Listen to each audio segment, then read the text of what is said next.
नमस्ते, जय हिंद। वक्त है सुबह का और आप देख रहे हैं भेजो न्यूज। खबरों को जानेंगे आगे विस्तार से, उससे पहले जान लेते हैं आज की हेडलाइंस। नई संसद में अधिकारी गुलाबी रंग की पहनेंगे नेहरू जैकेट, कमल के फूल के प्रिंट वाली शर्ट, खाकी रंग की पैंट, मार्शलों के लिए मणिपुरी पगड़ी। चुनाव कर्मचारी सुविधा केंद्रों पर ही करेंगे वोट, पहले पोस्टल बैलेट घर ले जाते थे, अब तय समय में लौटाना होगा। वॉशिंगटन एप्पल पर 15% इंपोर्ट ड्यूटी करने की तैयारी। कांग्रेस बोली, पीएम ने अमेरिकी राष्ट्रपति से किया कमिटमेंट, इससे हिमाचल का बागवान बर्बाद होगा। फिलहाल डीजल गाड़ियों पर 10% टैक्स नहीं बढ़ेगा, गडकरी ने कहा, ऐसा प्रस्ताव नहीं, लेकिन प्रदूषण कम नहीं हुआ तो विचार करेंगे। अगस्त में फूटकर महंगाई 6.83% पर आई, सब्जियों के दाम कम होने से आई गिरावट, जुलाई में ये 7.44% पर थी।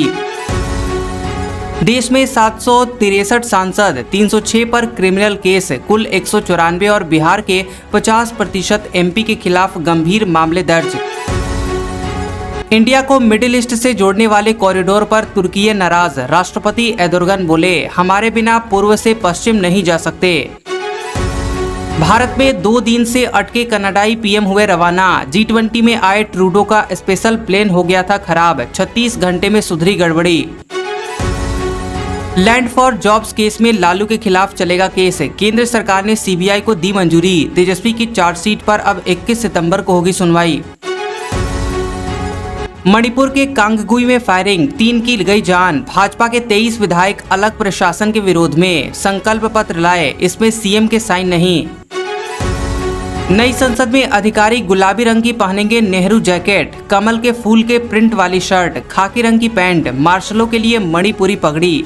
खबर है कि केंद्र सरकार ने 18 से 22 सितंबर तक संसद का विशेष सत्र बुलाया है। पहले दिन की कार्रवाई पुरानी संसद में होगी, वहीं 19 सितंबर को नई संसद में कामकाज शुरू हो जाएगा।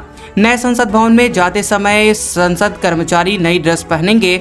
इस ड्रेस में नेहरू जैकेट और खाकी रंग की पैंट को शामिल किया गया है। बता दें कि ब्यूरोक्रेट्स बंद गले सूट की जगह मैजेंटा या गहरे गुलाबी रंग की नेहरू जैकेट पहनेंगे। उनकी शर्ट भी कमल के फूल के डिजाइन के साथ गहरे गुलाबी रंग में होगी।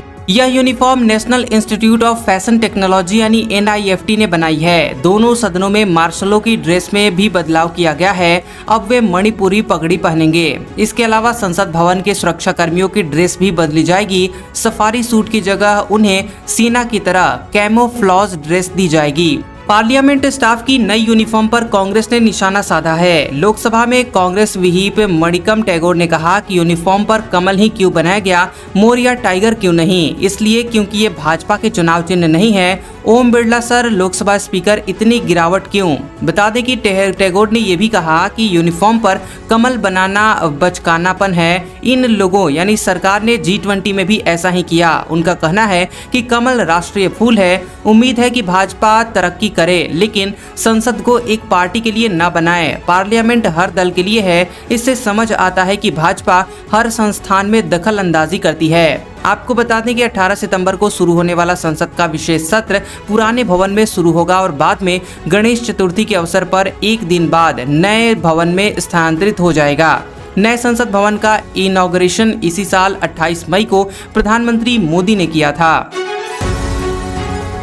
चुनाव कर्मचारी सुविधा केंद्रों पर ही करेंगे वोट, पहले पोस्टल बैलेट घर ले जाते थे, अब तय समय में लौटाना होगा। खबर है कि इस साल के अंत में राजस्थान, छत्तीसगढ़, मिजोरम, मध्य प्रदेश और तेलंगाना में विधानसभा के चुनाव होने हैं, जिसमें चुनावी ड्यूटी में तैनात कर्मचारियों को सुविधा केंद्रों पर ही पोस्टल बैलेट से वोट करना होगा।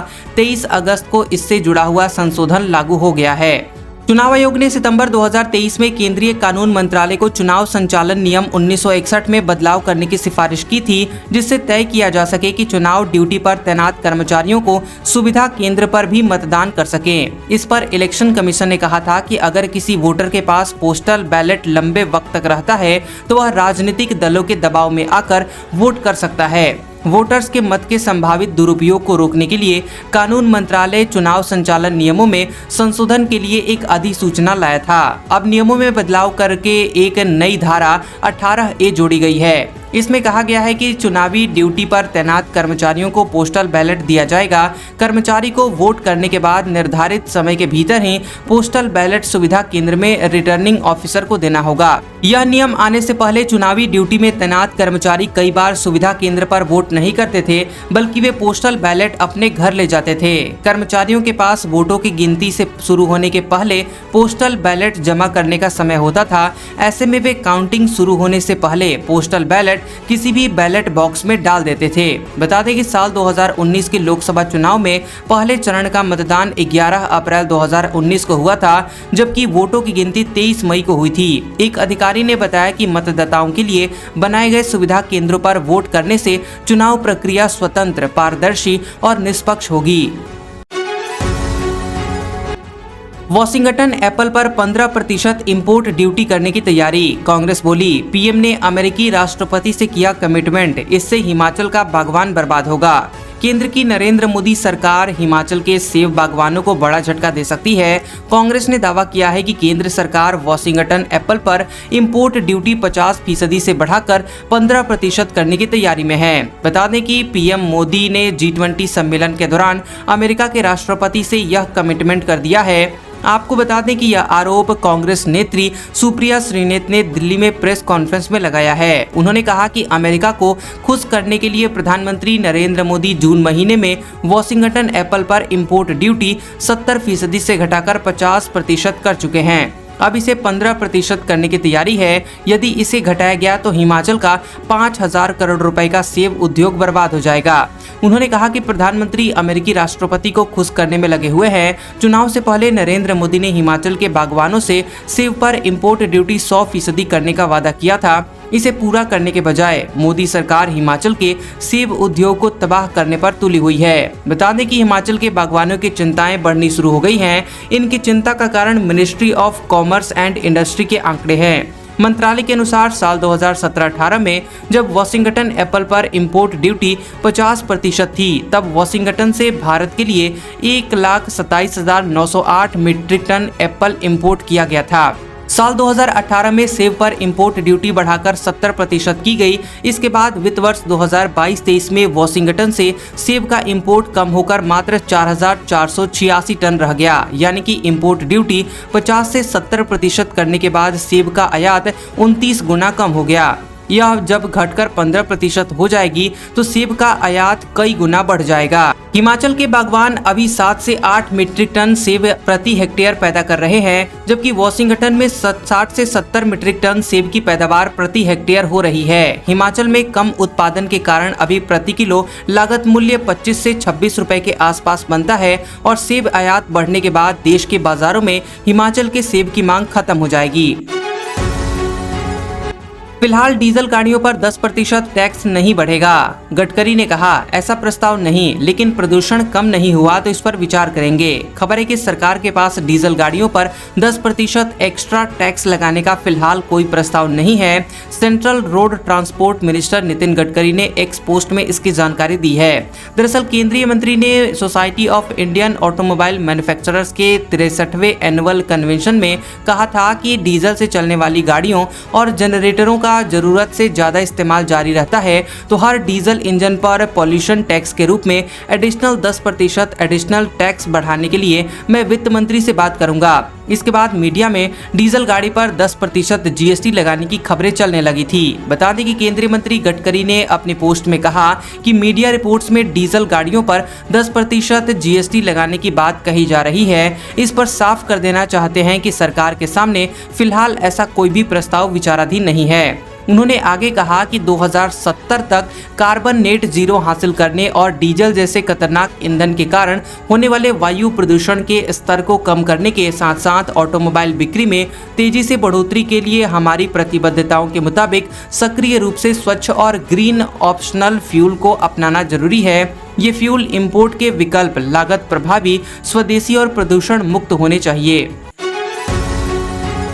अगस्त में फुटकर महंगाई 6.83% पर आई। सब्जियों के दाम कम होने से आई गिरावट। जुलाई में ये 7.44% पर थी। खबर है कि अगस्त महीने में फुटकर महंगाई में गिरावट देखने को मिली है और ये इस महीने 6.83% पर आ गई है। इससे पहले जुलाई में ये 7.44% थी। आपको बता दें कि महंगाई में ये गिरावट सब्जियों के दाम कम होने से आई है। हालांकि महंगाई दर अभी भी RBI के 6% की ऊपरी टॉलरेंस लिमिट के पार ही है। बता दें कि बीते महीने शहरी महंगाई दर घटकर 6.59% पर आ गई थी, जो कि जुलाई में 7.20% पर थी। बता दें कि ग्रामीण महंगाई दर भी अगस्त में घटकर 7.02% पर आ गई, जो कि जुलाई में 7.63% थी। देश की मुद्रास्फीति अगस्त में घटकर 9.94% हो गई, जो जुलाई में 11.51% थी। आपको बता दें कि जुलाई में हुई मॉनेटरी पॉलिसी मीटिंग की जानकारी देते हुए RBI गवर्नर ने यह कहा था कि महंगाई को लेकर चिंता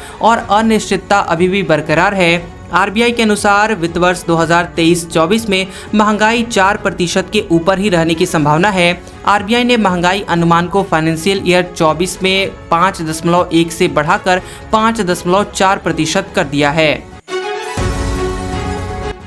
देश में 763 सांसद, 306 पर क्रिमिनल केस, कुल 194 और बिहार के 50% MP के खिलाफ गंभीर मामले हैं दर्ज। खबर है कि एसोसिएशन फॉर डेमोक्रेटिक रिफॉर्म्स यानी ADR ने सांसदों पर दर्ज क्रिमिनल केस को लेकर रिपोर्ट जारी की है, जिसमें बताया गया है कि देश के कुल 763 सांसदों में से 306 सांसदों के खिलाफ आपराधिक मामले दर्ज हैं। इनमें से 194 सांसदों के खिलाफ हत्या और महिलाओं से अत्याचार के गंभीर केस हैं। आपको बता दें कि ADR ने यह रिपोर्ट लोकसभा और राज्यसभा सदस्यों की तरफ से दायर हलफनामे के हवाले से जारी की है। रिपोर्ट में आगे बताया गया है कि लक्षद्वीप से 1 सांसद, केरल के 29 सांसदों में से 23 सांसद, बिहार के 56 सांसदों में से 41, महाराष्ट्र के 65 सांसदों में से 37, तेलंगाना के 24 सांसदों में से 13 और दिल्ली के 10 सांसदों में से 5 के खिलाफ क्रिमिनल केस दर्ज हैं। ADR ने अपनी रिपोर्ट में बताया है कि लक्षद्वीप से 1, बिहार के 56 सांसदों में से 28, तेलंगाना के 24 सांसदों में से 9, केरल के 29 सांसदों में से 10, महाराष्ट्र के 65 सांसदों में से 22